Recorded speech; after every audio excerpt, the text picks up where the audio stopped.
ಎಲ್ಲರಿಗೂ ನಮಸ್ಕಾರ. ನಾನು ಡಾಕ್ಟರ್ ಜಿತೇಶ್, ನಿಸರ್ಗ ಹಾಸ್ಪಿಟಲ್ ಸಿರ್ಸಿ. ನಮ್ಮಲ್ಲಿ ಭಾಳಷ್ಟು ಜನ ನರಗಳ ಸಮಸ್ಯೆಯಿಂದ ನರಳ್ತಾ ಇದ್ದಾರೆ. ಅದು ಒಂದು ಸಿಂಪಲ್ ಆಗಿರುವಂಥ ಒಂದು ಟಿಂಗ್ಲಿಂಗ್ ಸೆನ್ಸೇಷನ್ ಇರ್ಬೋದು, ಜೋಮ್ ಇರ್ಬೋದು, ಮರಗಟ್ಟದಂಗೆ ಇರುವಂಥ ಒಂದು ಅನುಭವ ಇರ್ಬೋದು, ಕೆಲವರಿಗೆ ಉರಿ ಆಗ್ಬೋದು, ಕೆಲವರಿಗೆ ನೋವು ಆಗ್ಬೋದು, ಕೆಲವರಿಗೆ ವೀಕ್ನೆಸ್ ಆಗ್ಬೋದು. ಸೊ ಇಟ್ ಡಿಫರ್ಸ್, ಪ್ರತಿಯೊಬ್ಬರಲ್ಲೂ ಬೇರೆ ಬೇರೆ ಸಿಂಪ್ಟಮ್ಸ್ ಕಂಡುಬರುತ್ತೆ. ಸೊ ನಾವೀಗ ನೋಡಿದಾಗ ಈ ನರಗಳ ದೌರ್ಬಲ್ಯ ಅಥವಾ ನರಗಳಿಗೆ ಬರುವಂಥ ಇರಿಟೇಷನ್ಗಿರುವ ಮುಖ್ಯ ಕಾರಣ ಏನು ಅಂತ ಕೇಳಿದರೆ ಡಯಾಬಿಟಿಸ್ ಮೆಲೈಟಿಸ್ ಅಥವಾ ಮಧುಮೇಹ ಅಥವಾ ಸಕ್ಕರೆ ಕಾಯಿಲೆ. ಯಾಕೆಂದರೆ ನಾವು ಲಾಸ್ಟ್ ಟೈಮ್ ಒಂದು ವಿಡಿಯೋ ಮಾಡಿದ್ವಿ ನರ ದೌರ್ಬಲ್ಯ ಬಗ್ಗೆ. ಸೊ ಅದರಿಂದ ನನಗೆ ಸುಮಾರು 1000 ಗಟ್ಟಲೆ ಕಾಲ್ಸ್ ಬಂದಿತ್ತು. ಬಟ್ ಅದರಲ್ಲಿ ಬಂದಿರೋ ಕಾಲ್ಸಲ್ಲಿ 90% ಜನ ಫೋನ್ ಮಾಡಿರೋರಿಗೆಲ್ಲರಿಗೂ ಡಯಾಬಿಟಿಸ್ ಪ್ರಾಬ್ಲಮ್ ಇದೆ, ಸಕ್ಕರೆ ಕಾಯಿಲೆ ಇದೆ. ನಮಗೆ ಗೊತ್ತಿದೆ, ನಮ್ಮ ಭಾರತದಲ್ಲಿ ಹೈಯೆಸ್ಟ್ ಡಯಾಬಿಟಿಕ್ ಕೇಸಸ್ ಇರುವಂಥ ಒಂದು ನೇಷನ್ ಭಾರತ. ಇಡೀ ವರ್ಲ್ಡಲ್ಲಿ ಕ್ಯಾಪಿಟಲ್ ಆಫ್ ಡಯಾಬಿಟಿಸ್ ಯಾವುದು ಅಂತ ಕೇಳಿದರೆ ಅದು ಭಾರತ. ಸೊ ಹಾಗಾಗಿ ನರಗಳ ತೊಂದರೆ ಕೂಡ ಭಾಳಷ್ಟು ಕಂಡು ಬರ್ತಾ ಇದೆ. ಸೊ ಈಗ ತುಂಬ ಜನ ಬಂದು ನಮ್ಮ ಹತ್ರ ರೆಗ್ಯುಲರಾಗಿ ಹೇಳ್ತಾರೆ, ಸರ್ ನನಗೆ ಸಕ್ಕರೆ ಕಾಯಿಲೆ ಸ್ಟಾರ್ಟ್ ಆಗಿದೆ, ಬಟ್ ನನ್ನ ಶುಗರ್ ಕಂಟ್ರೋಲಲ್ಲಿದೆ, ಆದರೂ ಕೂಡ ನನಗೆ ಪಾದ ತುಂಬ ಉರಿ ಬರ್ತಾ ಇದೆ, ಜೋಮ್ ಹಿಡಿತಾ ಇದೆ, ಕೈಯಲ್ಲಿ ಕೂಡ ಜೋಮ್ ಫೀಲ್ ಆಗ್ತಾ ಇದೆ. ಅವರಿಗೆ ಬೇರೆ ಏನೂ ಸಮಸ್ಯೆಗಳಿರಲ್ಲ, ಡಿಸ್ಕಿನ ಸಮಸ್ಯೆ ಇರಲ್ಲ, ಬೇರೆ ಏನೂ ನರಗಳ ಸಮಸ್ಯೆ ಇರಲ್ಲ, ಆದರೂ ಕೂಡ ಜೋಮ್ ಬರುವಂಥದ್ದು, ಮರಗಟ್ಟುವಂಥದ್ದು, ಈ ಥರ ಸಿಂಪ್ಟಮ್ಸ್ ಕಂಡು ಬರ್ತಾ ಇದೆ.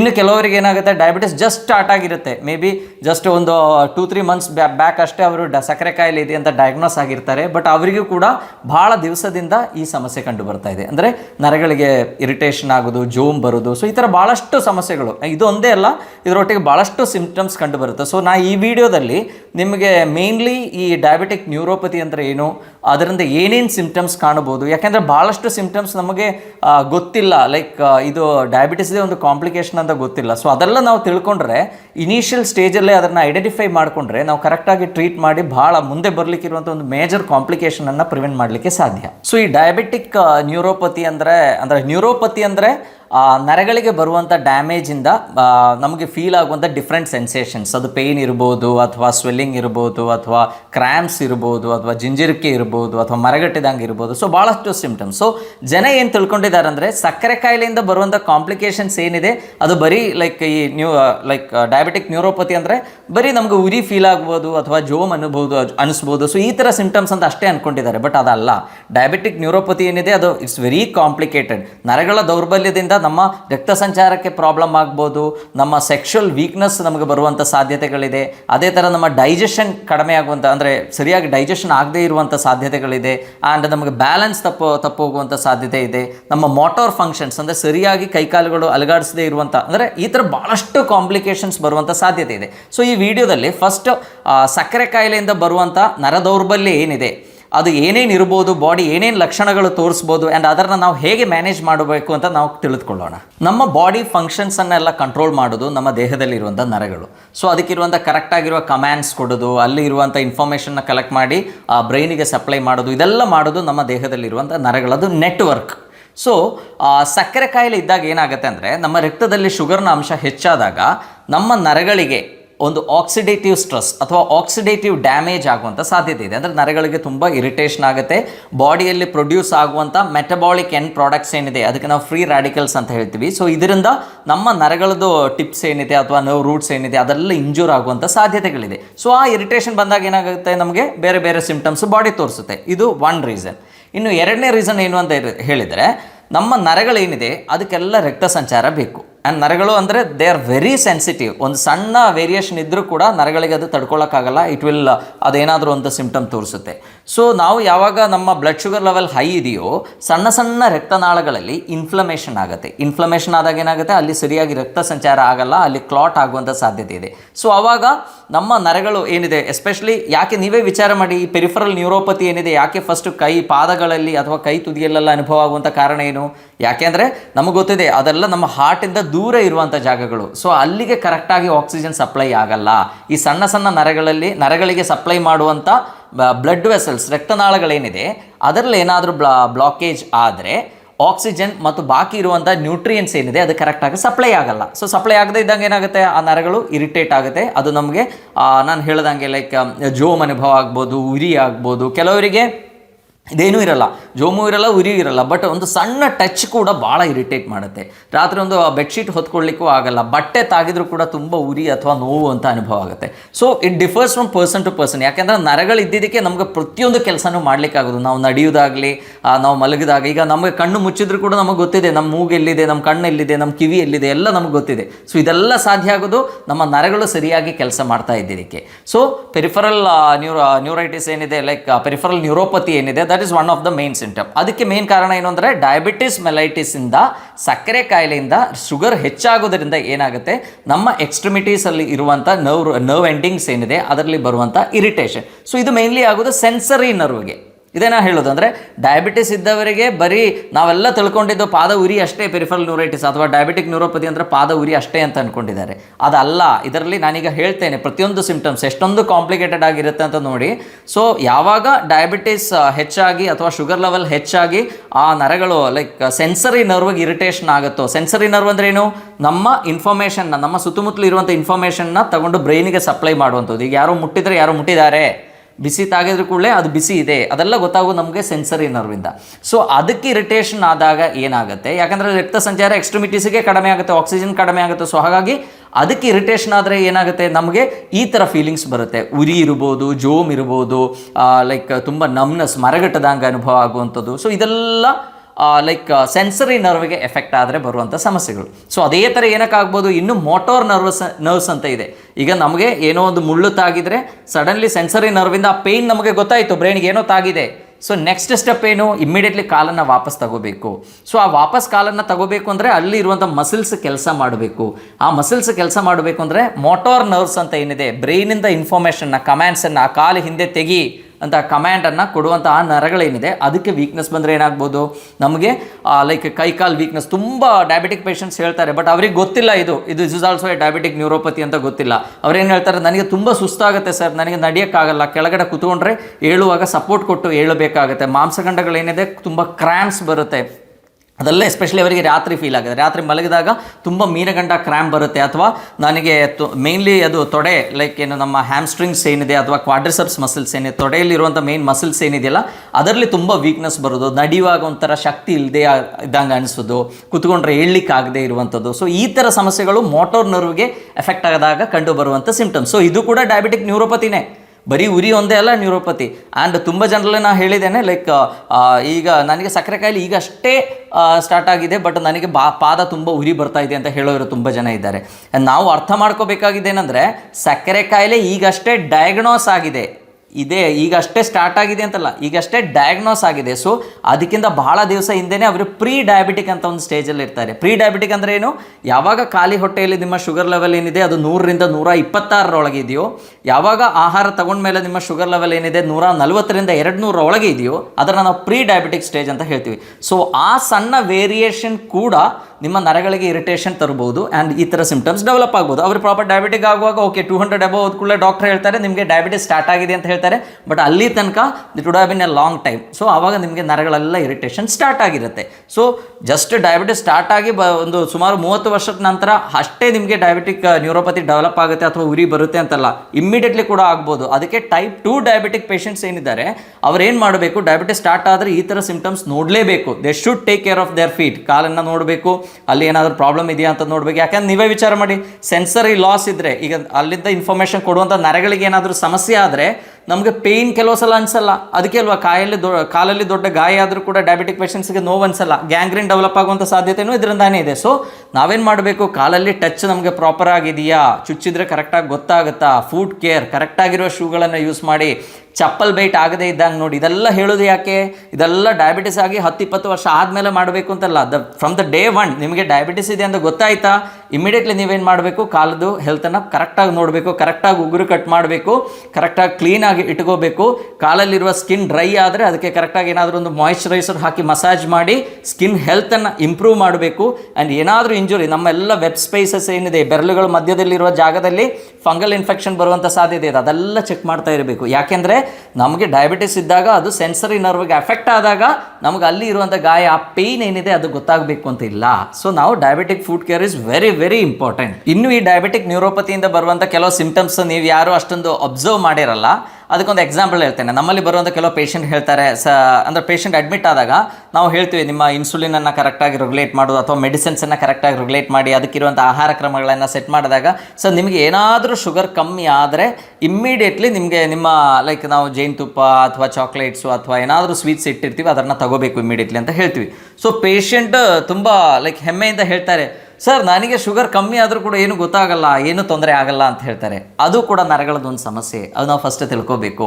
ಅವರೇನು ಅನ್ಕೊಳ್ತಾರೆ, ನನಗೆ ಕಡಿಮೆ ಆದರೂ ಏನಾಗಲ್ಲ, ನನ್ನ ಶುಗರ್ 60ಕ್ಕೆ ಬಂದರೂ ಸರಿ 50ಕ್ಕೆ ಬಂದರೂ ಸರಿ ನನಗೇನೂ ಸಮಸ್ಯೆ ಆಗಲ್ಲ.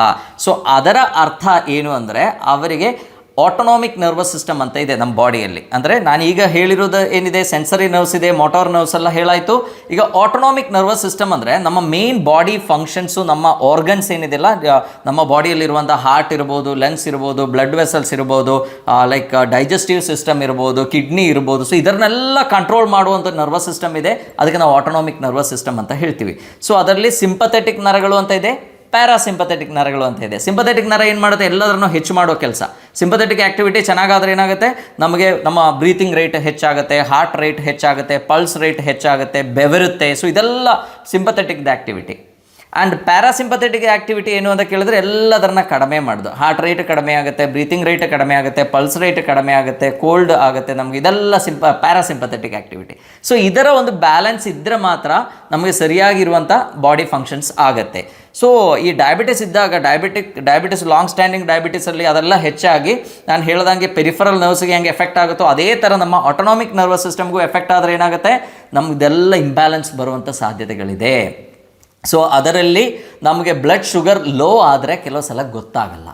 ಅಂಥದ್ದು ಆ್ಯಕ್ಚುಲಿ ಡೇಂಜರ್ ಅಲ್ವಾ? ನೀವೇ ವಿಚಾರ ಮಾಡಿ, ಬ್ಲಡ್ ಶುಗರ್ ತುಂಬ ಲೋ ಆಗಿ ನಾವು ಲೈಕ್ ಅದು ಫೈಂಟ್ ಆಗಿಬಿಟ್ರೆ ಇಮ್ಮಿಡಿಯೇಟ್ಲಿ ನಾವು ಸತ್ತೋಗುವಂಥ ಸಾಧ್ಯತೆ ಕೂಡ ಇದೆ. ಸೊ ಇದೆಲ್ಲ ದೇ ಆರ್ ಸೈನ್ಸ್ ಆ್ಯಕ್ಚುಲಿ. ಅಂದರೆ ನಮ್ಮ ನರಗಳು ಇನ್ವಾಲ್ವ್ ಆಗಿದೆ ಅಂತ ಸೈನ್ಸ್. ಜನ ಏನು ತಿಳ್ಕೊಳ್ತಾರೆ, ನನಗೆ ಲೋ ಆದರೂ ಏನೂ ತೊಂದರೆ ಆಗಲ್ಲ ಸರ್, ನಾನು ಫಿಟ್ ಆಗಿರ್ತೇನೆ ಅಂತ ಹೇಳ್ತಾರೆ. ಬಟ್ ಅದಲ್ಲ, ಆ ಲೋ ಆಗೋದು ನಿಮಗೆ ಗೊತ್ತಾಗಿಲ್ಲ ಅಂದರೆ ಅದರ ಅರ್ಥ ಏನು, ನಿಮಗೆ ನರಗಳದ್ದು ದೌರ್ಬಲ್ಯ ಸ್ಟಾರ್ಟ್ ಆಗಿದೆ ಅಂತ ಅರ್ಥ. ಇದು ಒಂದು. ಎರಡನೇ ಒಂದು ನಾವು ನೋಡಿರುವಂಥದ್ದು ಏನಂದರೆ sudden change of blood pressure sudden ಆಗಿ ಡ್ರಾಪ್ ಆಗುವಂಥ ಸಾಧ್ಯತೆ. ಯಾಕೆಂದರೆ ನಮ್ಮ ಬ್ಲಡ್ ಪ್ರೆಷರೆಲ್ಲ ಕಂಟ್ರೋಲ್ ಮಾಡೋದು ಯಾವುದು, ಈ autonomic nervous system. So sudden variation, blood ಪ್ರೆಷರಲ್ಲಿ ತುಂಬ ವೇರಿಯೇಷನ್ ಬರುವಂಥ ಸಾಧ್ಯತೆ ಇದೆ. ಇನ್ನು ಅದರಿಂದ ಕೆಲವು ಸಲ ಏನಾಗುತ್ತೆ, ಪೇಷಂಟಿಗೆ ಅವರು ಕೂತ್ಕೊಂಡು ಸಡನ್ಲಿ ನಿಲ್ಲುವಾಗ ಒಂದು ಸ್ವಲ್ಪ ಹೊತ್ತಲ್ಲಿ ಫುಲ್ಲು ತಲೆ ಚಕ್ರ ಬರೋದು, ಅವರಿಗೆ ಬ್ಯಾಲೆನ್ಸ್ ಮಾಡಲಿಕ್ಕೆ ಆಗದೇ ಇರುವಂಥ ಸಾಧ್ಯತೆ. ಸೊ ಇದು ಕೂಡ ಆಟೋನಾಮಿಕ್ ನರ್ವಸ್ ಸಿಸ್ಟಮ್ಗೆ ಎಫೆಕ್ಟ್ ಆದರೆ ಕಾಣುವಂಥ ಒಂದು ಸಿಂಪ್ಟಮ್ ಅಂತ ನಾವು ಹೇಳ್ಬೋದು. ಇನ್ನು ಕೆಲವರಿಗೆ ಏನಾಗುತ್ತೆ, ನಾವು ಹೇಳ್ತೀವಿ ಡಯಾಬಿಟಿಸ್ದು ಮೇನ್ ಸಿಂಪ್ಟಮ್ಸ್ ಏನು, ಪಾಲಿಫೇಜಿಯಾ, ಪಾಲಿಡಿಪ್ಸಿಯಾ, ಪಾಲಿಯೂರಿಯಾ. ಪಾಲಿಫೇಜಿಯಾ ಅಂದರೆ ತುಂಬ ತಿನ್ನಬೇಕು ಅಂತ ಅನಿಸೋದು, ಡಿಪ್ಸಿಯಾ ಅಂದರೆ ತುಂಬ ನೀರು ಕುಡಿಬೇಕು ಅಂತ ಅನಿಸೋದು, ಇನ್ನು ಪಾಲಿಯೂರಿಯಾ ಅಂದರೆ ತುಂಬ ಸಲ ಯೂರಿನ್ ಪಾಸ್ ಮಾಡೋದು. ಬಟ್ ಯಾವಾಗ ಅದು ನರಗಳಿಗೆ ಎಫೆಕ್ಟ್ ಆಗುತ್ತಲ್ಲ, ಅವ್ರಿಗೇನು ಅನಿಸುತ್ತೆ, ಏನು ತಿನ್ನೋದೇ ಬೇಡ ಅಂತ ಅನಿಸ್ಬಿಡುತ್ತೆ. ಸ್ವಲ್ಪ ತಿಂದ್ಕೊಳ್ಳೆ ಹೊಟ್ಟೆ ತುಂಬಿದಂಗೆ ಅನಿಸುತ್ತೆ, ಫುಡ್ ನೋಡಿದ ಕೂಡಲೇ ವಾಂತಿ ಬಂದಂಗೆ ಅನಿಸು. ಸೊ ಇದೆಲ್ಲ ಯಾಕೆ ಆಗುತ್ತೆ ಅಂದರೆ ಆ ನರಗಳ ಮೇಲೆ ಇರುವಂಥ ಪ್ರಾಬ್ಲಮಿಂದ. ಸೊ ನರಗಳು ಸರಿಯಾಗಿ ಕೆಲಸ ಮಾಡಿದರೆ ಮಾತ್ರ ನಮ್ಮ ಡೈಜೆಷನ್ ಸರಿಯಾಗುತ್ತೆ, ನಮ್ಮ ಹೊಟ್ಟೆಯಲ್ಲಿರುವಂಥ ಆಹಾರ ಏನಿದೆ ಅದು ಕೆಳಗೆ ಪುಷ್ ಆಗುತ್ತೆ ಅಲ್ವಾ. ಹೊಟ್ಟೆಯಲ್ಲಿರೋ ಆಹಾರ ಅಲ್ಲೇ ಇದ್ದರೆ ಸೊ ನಾವು ಗ್ಯಾಸ್ಟ್ರಿಕ್ ಎಂಪ್ಟಿಯಿಂಗ್ ಟೈಮ್ ಅಂತ ಹೇಳ್ತೀವಿ. ಒಂದು ಸರ್ಟನ್ ಟೈಮಲ್ಲಿ ನಾವು ತಿಂದಿರೋ ಆಹಾರ ಏನಿದೆ ಅದು ಡೈಜೆಸ್ಟ್ ಆಗಿ ಕೆಳಗಡೆ ಪಾಸ್ ಆಗ್ತಾ ಇರ್ತದೆ, ಸಣ್ಣ ಕರಳಿಗೆ ಹೋಗುತ್ತೆ, ಹೊಟ್ಟೆಯಿಂದ ಸಣ್ಣ ಕರಳಿಗೆ, ಅಲ್ಲಿಂದ ದೊಡ್ಡ ಕರಳಿಗೆ ಹೋಗ್ತಾ ಇರ್ತದೆ. ಸೊ ಇದು ಸರಿಯಾಗಿ ಆಗಿಲ್ಲ ಅಂದರೆ ಏನಾಗುತ್ತೆ, ನಮಗೆ ನಾಸಿಯಾ ಫೀಲ್ ಆಗುತ್ತೆ, ವಾಂತಿ ಬರುವಂಥ ಸಾಧ್ಯತೆ ಇದೆ, ತುಂಬ ಲೈಕ್ ಫುಡ್ ನೋಡಿದ ಕೂಡಲೇ ತಿನ್ನೋದು ಬೇಡ ಅಂತ ಅನಿಸುವ ಸಾಧ್ಯತೆ, ಮಲಬದ್ಧತೆ ಬರುವಂಥ ಸಾಧ್ಯತೆ. ಇದು ಡಯಾಬಿಟಿಕ್ ಪೇಷಂಟ್ಸಲ್ಲಿ ತುಂಬ ಕಂಡು ಬರುತ್ತೆ ಯಾಕೆಂದರೆ ನಾವು ಗಟ್ ಏನಿದೆ, ನಮ್ಮ ಹೊಟ್ಟೆ ಏನಿದೆ ಅದನ್ನು ಸೆಕೆಂಡ್ ಬ್ರೈನ್ ಅಂತಾನೆ ಹೇಳ್ತೀವಿ, ಅಲ್ಲಿ ಅಷ್ಟೊಂದು ನರಗಳಿದೆ. ಸೊ ಅಲ್ಲಿರೋ ನರಗಳಿಗೆ ಪ್ರಾಬ್ಲಮ್ ಆದಾಗ ಏನಾಗುತ್ತೆ, ನಮಗೆ ಪ್ರಾಪರ್ ಆಗಿರುವಂಥ ಮೋಷನ್ ಆಗಲ್ಲ. ಸೊ ಈ ಥರ ಸಮಸ್ಯೆಗಳು ಬರುವಂಥ ಸಾಧ್ಯತೆ ಇದೆ. ಸೊ ನೀವೇನು ಮಾಡಬೇಕು, ನಿಮ್ಗೆ ಏನಾದರೂ ಡೈಜೆಸ್ಟಿವ್ ಇಶ್ಯೂಸ್ ಇದೆ, ಡಯಾಬಿಟಿಕ್ ಪೇಷಂಟ್ ಇದ್ದೀರಿ ಭಾಳ ವರ್ಷದಿಂದ, ಆ್ಯಂಡ್ ತುಂಬ ಡೈಜೆಷನ್ ಪ್ರಾಬ್ಲಮ್ ಆಗ್ತಾ ಇದೆ, ತಿನ್ನಬೇಕು ಅಂತ ಅನಿಸ್ತಾ ಇಲ್ಲ, ಮೋಷನ್ ಸರಿಯಾಗಿ ಹೋಗ್ತಾ ಇಲ್ಲ ಅಂತಾದರೆ ಯು ಹ್ಯಾವ್ ಟು ಸಸ್ಪೆಕ್ಟ್ ನಿಮಗೆ ಡಯಾಬಿಟಿಕ್ ನ್ಯೂರೋಪತಿ ಆಗಿದೆ, ನಿಮ್ಮ ಆಟೋನಾಮಿಕ್ ನರ್ವಸ್ ಸಿಸ್ಟಮ್ ಏನಿದೆ ಅದಕ್ಕೆ ಎಫೆಕ್ಟ್ ಆಗಿದೆ ಅಂತ ಅರ್ಥ. ಇನ್ನು ತುಂಬ ಕಾಮನ್ ಆಗಿ ಡಯಾಬಿಟಿಕ್ ಪೇಷಂಟ್ಸ್ ಹೇಳುವಂಥ ಒಂದು ಪ್ರಾಬ್ಲಮ್ ಏನಂದರೆ ನಿಮಿರು ದೌರ್ಬಲ್ಯ, ಅವರಿಗೆ ಸೆಕ್ಷುವಲ್ ವೀಕ್ನೆಸ್ ಇದೆ, ಇರೆಕ್ಟೈಲ್ ಡಿಸ್ಫಂಕ್ಷನ್ ಇದೆ ಅಂತ ಹೇಳ್ತಾರೆ. ಅದು ಮೋಸ್ಟ್ ಆಫ್ ದ ಮೇಲ್ಸಲ್ಲಿ ನಮಗದು ತುಂಬ ಕಂಡು ಬರ್ತಾ ಇದೆ. Even at the age of 35 ವರ್ಷ ಅಥವಾ 40 ವರ್ಷ ಇವರೆಲ್ಲ ಹೇಳುವಂಥ ಒಂದು ಕಾಮನ್ ಕಂಪ್ಲೇಂಟ್, ಸರ್ ನನಗೆ ಇರೆಕ್ಟೈಲ್ ಪ್ರಾಬ್ಲಮ್ ಇದೆ, ನಿಮಿರು ದೌರ್ಬಲ್ಯ ಸ್ಟಾರ್ಟ್ ಆಗಿದೆ. ಸೊ ಅದಕ್ಕೂ ಇರುವಂಥ ಮುಖ್ಯ ಕಾರಣ ಏನು, ಡಯಾಬಿಟಿಸ್ ಮೆಲೈಟಿಸ್. ಯಾಕೆಂದರೆ ಸಕ್ಕರೆ ಕಾಯಿಲೆ ಇದ್ದಾಗ ಅದಕ್ಕೆ ಬೇಕಾಗಿರೋ ಇರೋ ನಮ್ಮ ಮೇನ್ ನರಗಳೇನಿದೆ ಅಥವಾ ಬ್ಲಡ್ ವೆಸಲ್ಸ್ ಏನಿದೆ ಅದರ ಮೇಲೆ ಇರುವಂಥ ದುಷ್ಪರಿಣಾಮಗಳಿಂದ ನಮಗೆ ನಿಮಿರು ದೌರ್ಬಲ್ಯ ಬರುವಂಥ ಸಾಧ್ಯತೆ ಇದೆ. ಆ್ಯಂಡ್ ಲೇಡೀಸಲ್ಲಾದರೆ ವಜೈನಲ್ ಡ್ರೈನೆಸ್ ಬರುವಂಥ ಸಾಧ್ಯತೆ ತುಂಬ ಹೆಚ್ಚಿಗಿದೆ ಡಯಾಬಿಟಿಕ್ ಪೇಷಂಟ್ಸಲ್ಲಿ. ಸೊ ಅವರಿಗೆ ಸೆಕ್ಷುವಲ್ ಅರ್ಜ್ ಕಡಿಮೆ ಆಗೋದು ಈ ಥರ ಸಮಸ್ಯೆಗಳು ಕಂಡು ಬರುತ್ತೆ. ಸೊ ನಾವು ಅದಕ್ಕೆ ಏನು ಮಾಡಬೇಕು ಅಂದರೆ ಆ ಬ್ಲಡ್ ಶುಗರ್ನ ಅಗದಿ ನಾರ್ಮಲ್ ಆಗಿ ಕಂಟ್ರೋಲ್ ಮಾಡಬೇಕು. ಆ್ಯಂಡ್ ನಾನು ಈಗಾಗಲೇ ಭಾಳಷ್ಟು ವೀಡಿಯೋಸಲ್ಲಿ ಹೇಳಿರುವಂಥ ಪೌಷ್ಟಿಕ ಲೈಕ್ ವೈಟಮಿನ್ಸ್ ಏನಿದೆ, ವೈಟಮಿನ್ B6 ಇರ್ಬೋದು, ವೈಟಮಿನ್ K ಇರ್ಬೋದು, ವೈಟಮಿನ್ B12 ಇರ್ಬೋದು, B1 ಇರ್ಬೋದು, ಆ್ಯಂಡ್ ಒಮೆಗಾ 3 ಫ್ಯಾಟಿ ಆಸಿಡ್ ಇರ್ಬೋದು. ಸೊ ಈ ಥರ ವೈಟಮಿನ್ಸನ್ನು ನಾವು ಏನು ಮಾಡಬೇಕು, ರೆಗ್ಯುಲರ್ ಆಗಿ ಫುಡ್ಡಲ್ಲಿ ಇನ್ಕ್ಲೂಡ್ ಮಾಡಬೇಕು. ನಮಗೆ ಯಾವಾಗೋ ಈ ಥರ ಪ್ರಾಬ್ಲಮ್ಸ್, ನಿಮಿರು ದೌರ್ಬಲ್ಯ ಆಗಲಿ, ನರಗಳು ವೀಕ್ನೆಸ್ ಆಗಲಿ, ಈ ಥರ ಸಮಸ್ಯೆ ಸ್ಟಾರ್ಟ್ ಆದಮೇಲೆ ಇದೆಲ್ಲ ಸ್ಟಾರ್ಟ್ ಮಾಡೋದಲ್ಲ. ದ ಮೊಮೆಂಟ್ ಯು ನೋ ನಿಮಗೆ ಡಯಾಬಿಟಿಸ್ ಸ್ಟಾರ್ಟ್ ಆಗಿದೆ ಅಂತ ನಿಮಗೆ ಗೊತ್ತಾದ ಕೂಡ ನೀವು ಏನು ಮಾಡಬೇಕು, ಒಂದು ಸಣ್ಣ ಚೇಂಜ್ ಮಾಡಿ ನಿಮ್ಮ ಆಹಾರದಲ್ಲಿ. ಐ ಹ್ಯಾವ್ ಸೀನ್ ಪೇಷಂಟ್ಸ್ ಎಷ್ಟೋ ಲೈಕ್ 50 ಇಯರ್ಸ್ 60 ಇಯರ್ಸಿಂದ ಡಯಾಬಿಟಿಸ್ ಇದೆ, ಡಯಾಬಿಟಿಕ್ ನ್ಯೂರೋಪತಿ ಇಲ್ಲ, ಯಾವುದೋ ಸೆಕ್ಷುವಲ್ ವೀಕ್ನೆಸ್ ಇಲ್ಲ, ಯಾವುದೋ ಡೈಜೆಸ್ಟಿವ್ ಪ್ರಾಬ್ಲಮ್ಸ್ ಇಲ್ಲ, ಇನ್ನೂ ಗಟ್ಟಿ ಇದ್ದಾರೆ, ಯಾವುದೋ ಕಾರ್ಡಿಯಾಕ್ ಪ್ರಾಬ್ಲಮ್ಸ್ ಇಲ್ಲ, ಏನೂ ಪ್ರಾಬ್ಲಮ್ ಇಲ್ಲ. ಬಟ್ ಯಾಕೆ ಅವರು ಹಳ್ಳಿ ಜನ, ಹಳ್ಳಿಯಲ್ಲಿ ದಿವಸ ತುಂಬ ತರಕಾರಿ ತಿಂತಾರೆ, ತುಂಬ ವ್ಯಾಯಾಮ ಮಾಡ್ತಾರೆ. ಸೊ ಹಾಗಾಗಿ ಏನೂ ಕಾಂಪ್ಲಿಕೇಶನ್ಸ್ ಇಲ್ಲ. ಸೊ ನಮಗೆ ಯಾವಾಗ ಡಯಾಬಿಟಿಸ್ ಇದೆ ಅಂತ ಗೊತ್ತಾಗುತ್ತಲ್ಲ ಅವತ್ತಿಂದಾನೆ ನಿಮ್ಮ ಆಹಾರದಲ್ಲಿ ತುಂಬ ನಾರಿನಾಂಶ ಇರುವಂಥ ಆಹಾರಗಳು, ತುಂಬ ವೈಟಮಿನ್ಸು, ನ್ಯೂಟ್ರಿಯೆಂಟ್ಸ್ ಇದೆಲ್ಲ ನೀವು ಇನ್ಕ್ಲೂಡ್ ಮಾಡಿದರೆ ಈ ಥರ ಕಾಂಪ್ಲಿಕೇಶನ್ಸನ್ನು ನಿಮಗೆ ಕಂಪ್ಲೀಟ್ಲಿ ತಡೆಗಟ್ಟಲಿಕ್ಕೆ ಸಾಧ್ಯ. ಇನ್ನು ಡಯಾಬಿಟಿಕ್ ಪೇಷಂಟ್ಸಲ್ಲಿ ನಮಗೆ ಗೊತ್ತಿದೆ ಪೋಲಿಯೂರಿಯಾ, ಪದೇ ಪದೇ ಮೂತ್ರ ಮಾಡಬೇಕು ಅಂತ ಅನಿಸೋದು ನಮಗೆ ಡಯಾಬಿಟಿಸ್ ಒಂದು ಮೇನ್ ಸಿಂಪ್ಟಮ್ಸ್. ಬಟ್ ಇನ್ ಕೆಲವು ಅಡ್ವಾನ್ಸ್ಡ್ ಕೇಸಸಲ್ಲಿ ಏನಾಗುತ್ತೆ, ಅವರಿಗೆ ರಿಪೀಟೆಡ್ ಆಗಿ ಯೂರಿನರಿ ಟ್ರ್ಯಾಕ್ಟ್ ಇನ್ಫೆಕ್ಷನ್ ಬರಲಿಕ್ಕೆ ಚಾನ್ಸಸ್ ಇದೆ. ಅದಕ್ಕೆ ಒಂದು ಮೇನ್ ರೀಸನ್ ಏನು ಅಂದರೆ ಮೂತ್ರದಲ್ಲಿ ಶುಗರ್ ಪಾಸ್ ಆದಾಗ ಅಲ್ಲಿ ಇನ್ಫೆಕ್ಷನ್ ಬರುವಂಥ ಸಾಧ್ಯತೆ ಇದೆ ಒಂದು. ಎರಡನೇದು, ಯಾವಾಗ ಡಯಾಬಿಟಿಕ್ ನ್ಯೂರೋಪತಿ ಡೆವಲಪ್ ಆಗುತ್ತೆ ಆವಾಗ ಬ್ಲ್ಯಾಡರ್ ಸರಿಯಾಗಿ ಕೆಲಸ ಮಾಡಲ್ಲ, ಮೂತ್ರ ಸರಿಯಾಗಿ ಹೋಗುವುದಿಲ್ಲ. ಭಾಳಷ್ಟು ಮೂತ್ರ ಬ್ಲ್ಯಾಡರ್ ಒಳಗೆ, ನಮ್ಮ ಯೂರಿನರಿ ಬ್ಲ್ಯಾಡರ್ ಒಳಗೆ ಉಳಿದಿರುತ್ತದೆ, ರೆಸಿಡ್ಯುಯಲ್ ಯೂರಿನ್ ಅಂತ ಹೇಳ್ತೀವಿ. ಸೊ ಅದು ಅಲ್ಲಿದ್ದಾಗ ಏನಾಗುತ್ತೆ, ಅಲ್ಲಿ ಇನ್ಫೆಕ್ಷನ್ ಬರುವಂಥ ಸಾಧ್ಯತೆ ಇದೆ, ಕಿಡ್ನೀಸ್ಗೆ ಎಫೆಕ್ಟ್ ಆಗುವಂಥ ಸಾಧ್ಯತೆ ಇದೆ. ಸೊ ಎಲ್ಲ ರೀತಿಯಲ್ಲೂ ನಾವು ನೋಡಿದರೂ ಕೂಡ ನಮ್ಮ ಬಾಡಿಯಲ್ಲಿ ಹಾರ್ಟ್ಗೆ ತೊಂದರೆ ಬರುವಂಥ ಸಾಧ್ಯತೆ. Heart is also A muscle. So ಅಲ್ಲಿ ಇರುವಂಥ ಪ್ರಾಬ್ಲಮ್, ಅಲ್ಲಿರುವಂಥ ಫಂಕ್ಷನ್ಸ್ ಕಡಿಮೆ ಆಗುವಂಥ ಸಾಧ್ಯತೆ, ಮೆದುಳಿಗೆ ತೊಂದರೆ ಬರುವಂಥ ಸಾಧ್ಯತೆ ಇದೆ. ಕೆಲವರು ನೋಡಿ ತುಂಬ ಲಾಸ್ ಆಫ್ ಬ್ಯಾಲೆನ್ಸ್ ಇರುತ್ತೆ ಶುಗರ್ ತುಂಬ ಹೆಚ್ಚಾದರೆ. ಸೊ ನಾವು ತಿಳ್ಕೊಬೇಕಾಗಿದೆ ಏನಂದರೆ, ಈ ನರಗಳದ್ದು ವೀಕ್ನೆಸ್ ಏನಿದೆ ಅದು ಬರೀ ಕಾಲಲ್ಲಿ ಬರುವಂಥ ಉರಿ ಅಥವಾ ಜೋಮ್ ಹಿಡಿಯೋದು ಒಂದೇ ಅಲ್ಲ, ಅದು just that is a sign. ಅಲ್ಲಿಂದ ಸ್ಟಾರ್ಟ್ ಆಗಿ ನಿಧಾನಕ್ಕೆ ಅದು ಯಾಕೆ ಅಲ್ಲೇ ಫಸ್ಟ್ ಫೀಲ್ ಆಗುತ್ತೆ, ಯಾಕೆಂದ್ರೆ ನಮ್ಮ ಹಾರ್ಟಿಂದ ತುಂಬ ದೂರ ಇರುವಂಥ ಜಾಗ ಅದು, ಪಾದ ಏನಿದೆ ಎಕ್ಸ್ಟ್ರಿಮಿಟಿ. ಸೊ ಹಾಗಾಗಿ ಅಲ್ಲಿ ಸಡನ್ ಆಗಿ ಫೀಲ್ ಆಗುತ್ತೆ. ಬಟ್ ನಿಧಾನಕ್ಕೆ ಅದು ನಾವು ನೆಗ್ಲೆಕ್ಟ್ ಮಾಡಿದರೆ ಅದು ಹೆಚ್ಚಾಗಿ ನಮ್ಮ ಇಡೀ ಬಾಡಿಯನ್ನು ಹಾಳು ಮಾಡುವಂಥ ಒಂದು ಕಂಡೀಷನಿಗೆ ಹೋಗ್ಬೋದು. ಏನೂ ಮಾಡೋಕ್ಕಾಗಲ್ಲ, ನಮ್ಮ ಯಾವುದೋ ಬಾಡಿ ಆ್ಯಕ್ಟಿವಿಟೀಸ್ ಸರಿಯಾಗಿ ಫಂಕ್ಷನ್ ಆಗಲ್ಲ, ನಮ್ಮ ಬ್ರೀತಿಂಗ್ ಆಗಲಿ ಎಲ್ಲ ಆ್ಯಕ್ಟಿವಿಟೀಸ್. ನೀವು ನೋಡಿ ಡಯಾಬಿಟಿಕ್ ನೆಫ್ರೋಪತಿ, ನಮ್ಮ ಕಿಡ್ನೀಸಿಗೆ ಪ್ರಾಬ್ಲಮ್ ಆಗುವಂಥ ಸಾಧ್ಯತೆ ಇದೆ. ಇದರಲ್ಲಿ ಕೂಡ ಈ ನರಗಳಿಗೆ ಎಫೆಕ್ಟ್ ಆಗೋದು ಅಂದರೆ ಎಲ್ಲ ಜನರಲ್ ಆಗಿ ಆಗೋದು ಅಂತ ಇಲ್ಲ, ಸಿಂಗಲ್ ನರಗಳು ಕೂಡ ಎಫೆಕ್ಟ್ ಆಗ್ಬೋದು. ಕಣ್ಣಿಗೆ ಹೋಗುವಂಥ ನರಗಳ ಮೇಲೆ ಎಫೆಕ್ಟ್ ಆಗ್ಬೋದು, ಅಥವಾ ಕೈಗೆ ಹೋಗೋ ಯಾವುದಾದ್ರೂ ಒಂದು ನರಕ್ಕೆ ಪ್ರಾಬ್ಲಮ್ ಆಗ್ಬೋದು, ಅದರದ್ದು ನ್ಯೂರೋಪತಿ, ಮೊನೋನ್ಯೂರೋಪತಿ ಆಗ್ಬೋದು. ಸೊ ಈ ಥರ ಭಾಳಷ್ಟು ಇದೆ. ಲೈಕ್ ಆ್ಯಂಡ್ ಕೆಲವುದೇನಿದೆ, ನಮ್ಮ ಈ ಸೆಕ್ಷುವಲ್ ಏರಿಯಾ ಆರ್ಗನ್ಸ್ ಇರುವಂಥ ಏರಿಯಾ ಏನಿದೆ ಅಲ್ಲಿ ಇರುವಂಥ ನರಗಳಿಗೆ ಅಷ್ಟೇ ಪ್ರಾಬ್ಲಮ್ ಆಗ್ಬೋದು. So symptoms can differ. So ಅದನ್ನು ನಾವು ಬೇಗ ಐಡೆಂಟಿಫೈ ಮಾಡಬೇಕು. ಸಕ್ಕರೆ ಕಾಯಿಲೆ ಇದ್ದರೆ ಅದನ್ನು ಸ್ಟ್ರಿಕ್ಟ್ಲಿ ನೀವು ಶುಗರ್ ಲೆವೆಲ್ಸನ್ನು ಕಂಟ್ರೋಲ್ ಮಾಡಲೇಬೇಕು.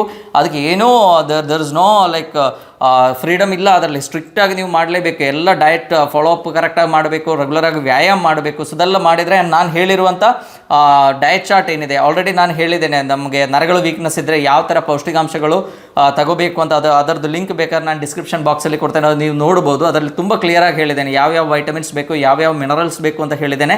ಇದನ್ನೆಲ್ಲ ಸ್ಟ್ರಿಕ್ಟಾಗಿ ಫಾಲೋ ಮಾಡಿ. Diabetic neuropathy is a very complex problem. So ಅದನ್ನು ನಾವು ಸ್ಟಾರ್ಟಿಂಗಲ್ಲೇ ಬುಡದಲ್ಲೇ ಅದನ್ನು ಟ್ರೀಟ್ ಮಾಡಬೇಕು ಆ್ಯಂಡ್ ಪ್ರಿವೆಂಟ್ ಮಾಡಬೇಕು, ಫರ್ದರ್ ಕಾಂಪ್ಲಿಕೇಶನ್ನ ಪ್ರಿವೆಂಟ್ ಮಾಡಬೇಕು. ಸೊ ನೀವೆಲ್ಲರೂ ಇವತ್ತೇ ಶುಗರ್ ಲೆವೆಲ್ನ ಚೆಕ್ ಮಾಡಿ, ಏನಾದರೂ ಡಯಾಬಿಟಿಕ್ ನ್ಯೂರೋಪತಿ ಸಿಂಪ್ಟಮ್ಸ್ ಇದ್ದರೆ ಅದನ್ನು ಕಂಪ್ಲೀಟ್ಲಿ ಕಂಟ್ರೋಲ್ ಮಾಡಿ ಅಂತ ಹೇಳ್ತಾ ಎಲ್ಲರಿಗೂ ಧನ್ಯವಾದ.